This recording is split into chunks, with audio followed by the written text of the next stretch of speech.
a symbol. You mean this? Yes. That exactly. What we wondered is... what is it? What is it? Well, it's the sign of the Deathly Hallows, of course. The what? The what? The Deathly Hallows. I assume you're all familiar with the tale of the three brothers. Yeah. Yes. No.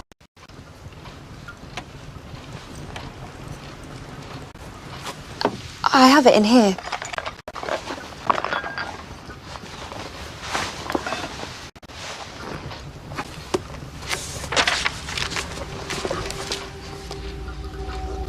There were once three brothers who were travelling along a lonely, winding road at twilight.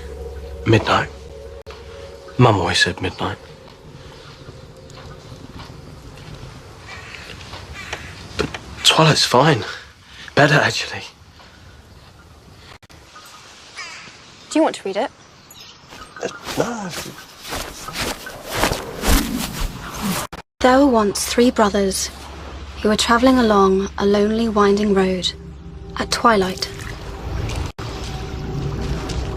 In time, the brothers reached a river too treacherous to pass. But being learned in the magical arts, the three brothers simply waved their wands and made a bridge. Before they could cross, however, they found their path blocked by a hooded figure. It was Death, and he felt cheated. Cheated because travellers would normally drown in the river, but Death was cunning. He pretended to congratulate the three brothers on their magic, and said that each had earned a prize for having been clever enough to evade him. The oldest asked for a wand more powerful than any in existence, so Death fashioned him one from an elder tree that stood nearby. The second brother decided he wanted to humiliate Death even further and asked for the power to recall loved ones from the grave. So Death plucked a stone from the river and offered it to him. Finally, Death turned to the third brother. A humble man, he asked for something that would allow him to go forth from that place without being followed by Death. And so it was that Death reluctantly handed over his own cloak of invisibility. The first brother travelled to a distant village, where with the elder wand in hand, he killed a wizard with whom he had once quarrelled. Drunk with the power that the elder wand had given him, he bragged of his invincibility.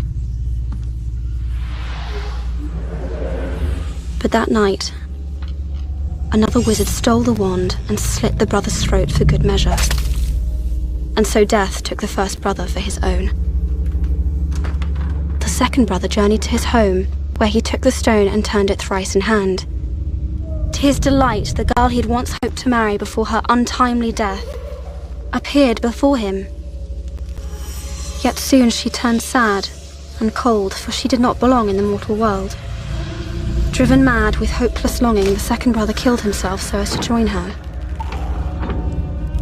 And so Death took the second brother. As for the third brother, Death searched for many years but was never able to find him. Only when he attained a great age did the youngest brother shed the cloak of invisibility and give it to his son. He then greeted Death as an old friend and went with him gladly, departing this life as equals. So there you are. Those are the Deathly Hallows.